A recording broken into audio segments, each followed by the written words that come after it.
Welcome to the CHCH Newsmakers podcast. I'm your host, Rick Zamperin. If it is making news in Hamilton, Halton, and Niagara across the country or around the world, rest assured, I will tackle it on Newsmakers. And today, we're talking about the world-famous Bruce Trail, its history, its significance, its wonder, and its future. And joining us on Newsmakers is Michael McDonald, the CEO of the Bruce Trail Conservancy. Michael, welcome. Thank you so much. A great pleasure to be here. Let's get a Bruce Trail 101. Tell us about this natural wonder. Okay, amazing. So the Bruce Trail is Canada's oldest and longest footpath, and it's a great Hamilton conservation success story, so we'll talk about that in a minute. But essentially, it follows the Niagara Escarpment, which is this UNESCO World Biosphere. It's an important place on the planet, and the trail winds through there. And so essentially, it's about 900 kilometers long. And so if you were to hike every day for about 8 hours, it would take you 30 days to hike the whole trail. Wow. So it's a daunting task, but a beautiful task and a beautiful adventure for people that are up for it. Yeah. How did you get involved? You know what? I grew up in Hamilton and was lucky enough to live near the Bruce Trail. And so a lot of family time was spent out on the trail finding turtles and snakes and just exploring the Bruce Trail. And that sort of sparked a lifelong love for nature.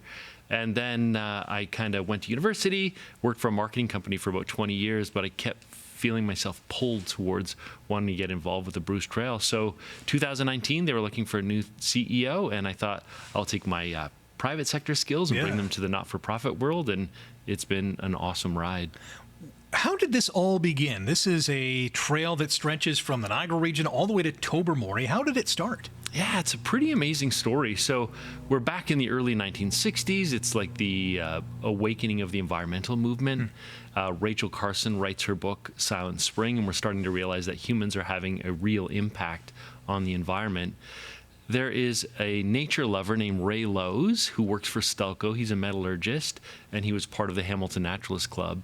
And he had just spent some time on the Appalachian Trail, and he had like a light bulb moment. And essentially what he thought was, no one understands how important or special the Niagara Escarpment is. And so if we build a trail, people will spend time on the trail and they will fall in love with it. Right. And once they fall in love with it, they'll want to protect it. And so that really was the origin of the Bruce Trail. So for over 60 years now, this beautiful, awesome, contiguous trail exists for people to explore for free. Now, it didn't start as a Niagara to Tobermory trail. What was the original tract of the Bruce Trail?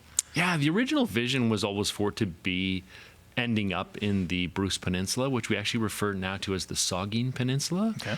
But essentially, there were some existing trails in the Niagara area. There were a few trails in the Hamilton area. But really, the Bruce Trail set about picking what we call the optimum route, which is what is the best place for the trail to be that shows off the beautiful features of the Niagara Escarpment. And so we call that the optimum route. And so that was developed, and that's been our guiding light for the last 60 years. We're really trying to secure the trail permanently along the optimum route. How long did it take to get to its, I guess, completion, for lack of a better term, or current state? Yeah, it's, from the original inception of the trail, when they sort of had the idea, they got a little bit of funding from the Federation of Ontario Naturalists, which is now Ontario Nature. Right. But essentially, this is one of the coolest parts of the story. Again, not a lot of resources, no staff, just amazing volunteers. They had a gentleman named Dr. Philip Gosling, who's still alive. He turns 97 in a few days. Oh, wow. And it's our last living founder. But essentially, he was tasked with going out and trying to convince landowners to allow the trail to cross their property. I think that's one of the great, beautiful stories of this, is that this really is a community initiative that happens for 900 kilometers long, where people are gifting access to their land through the Bruce Trail. And so Philip went and held town hall meetings all along the escarpment and really ignited the imagination of the public that Canada could have a world-class, amazing trail. Wow. How are those discussions now with those current landowners? Is there any back and forth? Are they okay? Because we know that there's a housing boom, or at least we want a housing boom in this province. Sure. I'm sure some of those lands might be in the way. How does that work? Well, right now, I sort of referenced at the beginning that the Bruce Trail is a great conservation story. So really what we're trying to do is to protect the land around the trail. Right. So the way we define that, we think about it as a conservation corridor that contains the trail. So we have about 16,000 acres that we own that is under our care. But our mission and our goal really is to sort of raise funds and purchase the rest of the land or have it donated to us, which is really special when that happens. But essentially to bring permanence to the trail. So right now, for anybody that's out there enjoying the Bruce Trail, there's 600 places where private landowners are still allowing people to cross their property. And again, that's just inspiring. What a great gift to the community to allow that to happen. I was doing some research on the Bruce Trail, and I was just amazed at the fact that some people have traversed the whole thing. Right. Maybe not in 30 days, as you mentioned earlier, but throughout a year or a couple years. Yeah. That's amazing. Yeah, it's so fascinating. One of the great joys of being the CEO of the Bruce Trail Conservancy is that when someone completes an end-to-end, they let us know and send us their logbook, and they get an official end-to-end number that we professionally archive in the Hamilton Public Library. So you can go and see your parents or your grandparents' like hiking logs Really? and see what they did. But sometimes those logs are just Excel spreadsheets that say I hiked from here to here. But oftentimes they're journals and poems and music and movies. People really celebrate this important time in their life. So I know of people that have done it contiguously, like they did it in, let's say 30 days, Right. just nonstop. And then there are other folks that I just recently signed end-ends for a mother and daughter. It took them both 40 years to complete the Bruce Wow. Trail. No way. So it can be whatever you want it to be. It can be a little bit of adventure or a long adventure, but yeah, you can chip away at it as you wish. Yeah. Is there a threshold to meet in terms of getting an official account in the logbook? Yeah, so essentially you have to record, just essentially keep a log of dates that you hiked and distances that you hike. It's a little bit of the honor system. We don't call people and check to say, like, hey, where were you on Yes. Wait a minute. December This looks 9th? like you went too fast yeah, here. Yeah. Exactly. But you know what? It's a great way for people to sort of capture the distances that they covered. And again, for some people, it's about adventure and doing it quickly. For other people, it's about taking your time and enjoying the species that live along the Niagara Escarpment. Right. And it's a very special place because you mentioned species. There are animals. This is their habitat. Yeah. This is the great thing that I always love to tell people about Hamilton is we're sitting directly beside the Niagara Escarpment, which is a special place on the planet. There are species there that this is one of the only places in the whole world that exist. And we get to see them on a daily basis. So the other important part of our work is that there are 91 species at risk of a conservation concern or threatened, and we're providing habitat for them to be able to exist. And so, yeah, you know what? It's whether you like snakes or birds or turtles, or as you get further north, bears and Massasauga rattlesnakes. Sounds like it gets dangerous the further north you go. You have to be aware for sure, but it's exciting, and those wildlife encounters are really special for people. Back to the logbooks, you mentioned some are very basic in terms of distance or point A to point B. Others, you get special notes. Does one or a few of them stick out to you in terms of reflecting on what people have written? Yeah, you know what? I mean, what fascinates me is that people from all walks of life hike the Bruce Trail. I know of an astronaut that's done it. No way. Doctors, anybody that really wants to get out and enjoy nature, and that's part of our mission. It's about free public access. Like anyone can do it, but I think sometimes you get letters that people are processing grief, like they lost a loved one, and so they're hiking the Bruce Trail as a means of healing. Right. Other times, I know of a gentleman that basically created a movie as he hiked along the Bruce Trail and wrote music along the way, and that's a really special one. You can Google it on YouTube. If you just search for Bruce Trail the movie, you'll see a really talented musician sort of sharing his love for nature in a unique way. Yeah. Is it an international or even a national draw in terms of people are coming from far away to take part in what is a natural wonder? Yeah, so it really is a world-class trail system, and that's something we're really proud of. And I really need to make sure that people understand it's entirely maintained by volunteers. So that's a really special part of our story, too. But people do travel from around the world to hike the Bruce Trail. We've got logbooks at different places for people to sign, guest books of sorts. And yeah, there's people from all over the world that come. And one of the cool things about the Bruce Trail Conservancy is that we're part of the World Trails Network. So there are trails, obviously, all around the world. But what we do is, the concept of twin cities. We've got trail twins that we partner with. So imagine you're hiking a place in Taiwan. They rename a section of their trail the Bruce Trail, and we've renamed a section of our trail after their trail system. Wow. So you can be hiking the Bruce Trail, but also connecting with all of these world trails. And I think that's a really special, fun part of our story. And I'll just share also that this year, we just became the Bruce Trail headquarters in Dundas, Ontario. We just became the global headquarters for the World Trails Network. So that's right here in Dundas, Hamilton. Pretty awesome. Does something special come with that designation? Just that we're a big champion for trail systems around the world, and the Bruce Trail is a world-class trail system, and our VP of Operations, Jackie Randall, is the chair of the World Trails Network, and we just really want to share our love for trails around the world. You mentioned volunteers. How many volunteers do you have, and what do they do? Yeah, so we've got about 1,500 volunteers, which again is a really fantastic. They're incredible human beings that give in any way that they can. Some people love to get out there and maintain the trail, and so the trail really is well maintained and well marked. So the Bruce Trail has the iconic white blazes that you might recognize, but somebody has to paint those, and there's probably millions of them, spanning the 900 kilometers. Is it literally millions? Both directions, yeah. And so volunteers do that, but then we also have to, trim some of the growth that happens along the trail and make sure it's safe and passable and that people can properly find their way through. So that's one of the ways volunteers give back. We also have volunteers at our office that help send out mail or, call people to renew their memberships. There's any kind of way that you can think about giving back, we can find a way to plug in, and we're so grateful for their talents and their time. I've been on the Bruce Trail. It is a wonderful, I haven't been on the whole thing, that is for sure, just in the Hamilton area. And I also know there's side trails as well. Tell us about the side trails. How many are there? So there's 900 kilometers of main trail. So that's the white blazes that you would see. That means you're going to either end up in Niagara Falls or in Tobermory. But if you're on a blue blaze, that's a side trail, and we've got over 400 kilometers of those. And so if you're someone that loves badges, I think a lot of hikers, badge culture is a big part of it, but there are badges for hiking the whole Bruce Trail. There's badges for hiking side trails. There's badges for finding birds. There's badges for finding fossils. You can explore the Bruce Trail in so many ways.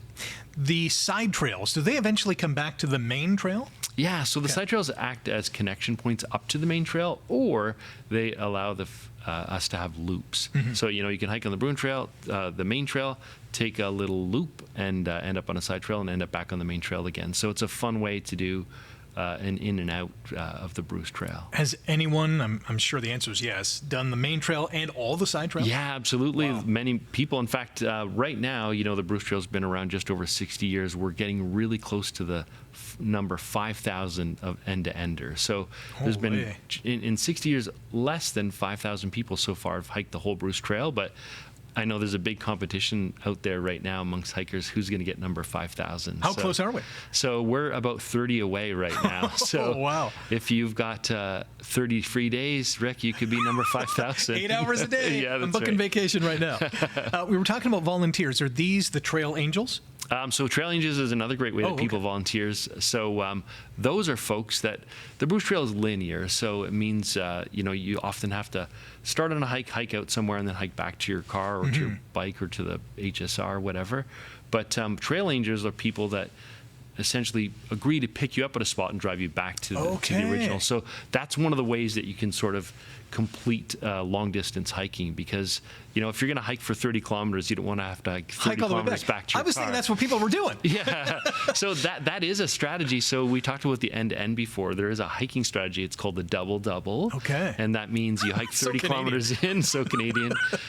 You hike 30 kilometers in, you hike 30 kilometers back, and then therefore you've kind of done the trail twice, right? Wow. And so you get 2 end-to-ends at the end if you do it that way. Holy cow. Pretty amazing. Do we have many of those? There are probably, I'm aware of about 50 people that have done that. So that's extra special. Yeah, extra special for sure. The land acquisitions, you mentioned there are many privately owned lands. Is the Conservancy in the business of acquiring some of those lands, or are you fine with the agreement as is? Yeah, no, we're really hopeful to bring those lands into permanent protection, because landowners do change.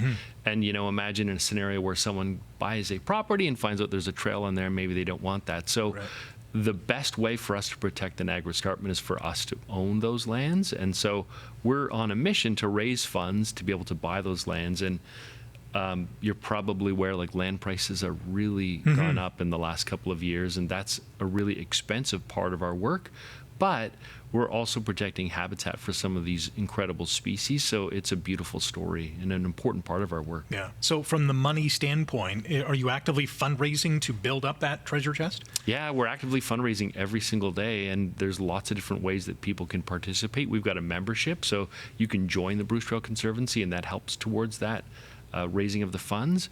But we also have lots of private donations. Over 11,000 people last year donated to the Bruce Trail Conservancy, which is amazing. And a really exciting thing that happened this past year was that we had 2 donors step forward that really loved the Bruce Trail and said they wanted to help in a big way. And so every time we raise $15 million, they're going to kick in 5. Wow. And so we're on a mission right now to raise $60 million. So we're working really, really hard to connect people with the importance of our work. That is huge. Congratulations on that, and good luck in hitting that goal. Yeah, thank you very much. The Bruce Trail itself, we know it. We live on the escarpment, or many people do. There's undulations and then some. This is not just a flat walkway. That's right. Yeah, the Niagara Escarpment itself, people often joke that the Bruce Trail is on an incline, both going in and out. It's like walking to school back in the day. Back and forth, yeah, exactly. But yeah, I mean, the goal of the Bruce Trail was to sort of showcase the Niagara Escarpment itself, and that often means walking along the escarpment edge, which means you have to go up and down, and that happens several hundred times over the course of the 900 kilometers. So some of the inclines are way more steep than others, but it's a great fun adventure. And I think in a world right now where many people live on their screens or on their computers, the fact that in our own backyards here in Hamilton, we've got access to a world-class trail system that really can challenge you is pretty awesome. Are there some do's and don'ts when you're on the trail? Yeah, so I think we want people to only take memories from the trail. So, leave it better than you found it. We've got a hiker's code on our website that you can check out. But essentially, we want people to enjoy nature in its natural state. So not to be foraging, not to be collecting plants, just to get out there and enjoy it. And so that's really the best way. You also want to prep for your hike in the right way, especially in the heat wave that we're in right now. Like, water is critically important, and people can get dehydrated pretty fast.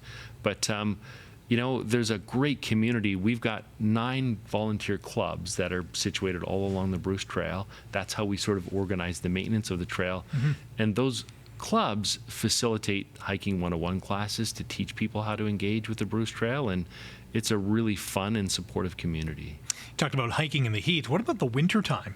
Yeah, the winter. So the Bruce Trail is open 365 days a year, and lots of people hike in the winter. And so here in the Hamilton area, we haven't really had a lot of snow, but as you move further north, people do cross-country skiing, and they also snowshoe the Bruce Trail. So, or you can just put on a pair of winter boots and trudge through, but it's well-loved year-round, and that's part of the joy of it. Do you have a highlight of the Bruce Trail, an area where maybe it's a special place for a personal reason, or just it looks spectacular?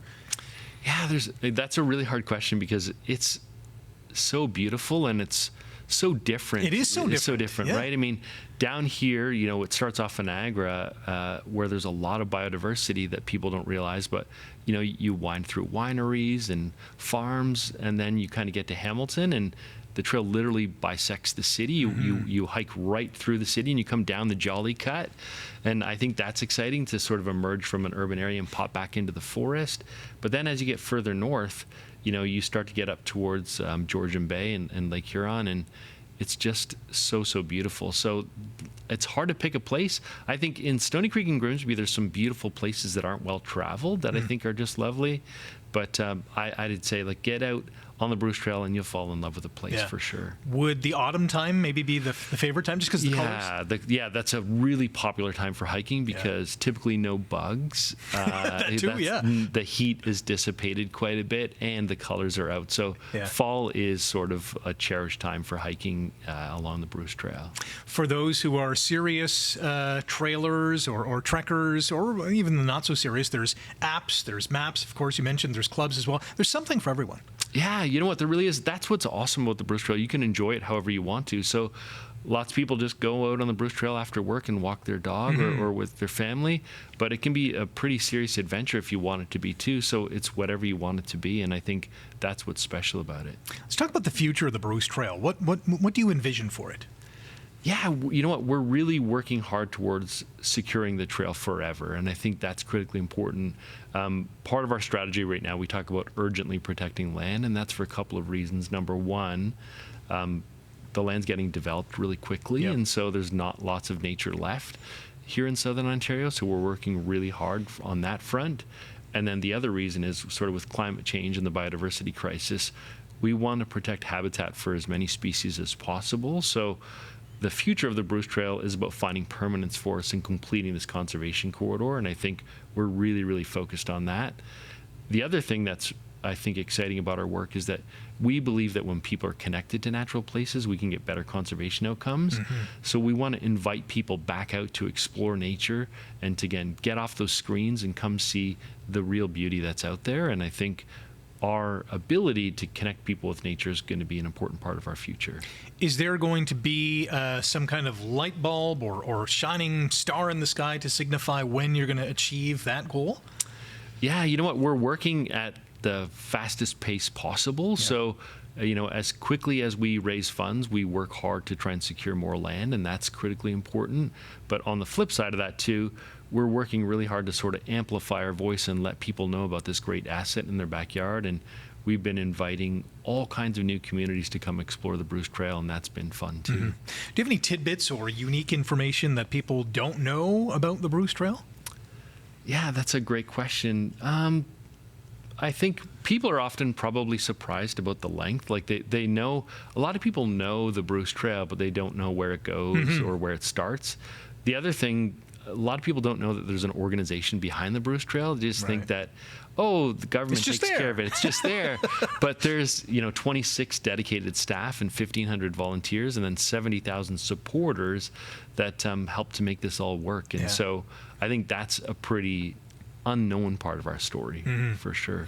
Whether it's reflecting on the logbook or maybe just anecdotal information, is there a most popular part of the trail, or maybe the most traveled part of the trail? Yeah, so in the Saugeen Bruce Peninsula, I think during the pandemic they saw huge surges of people when remembering going outside was the only thing that you were legally allowed to do, and so of course that's what happened. But so the Saugeen Peninsula has had to put in reservation systems in a lot of the national parks and provincial parks, of which the Bruce Trail winds through. So we go through 45 conservation areas, many provincial lands, many provincial parks, and through the national park at the end.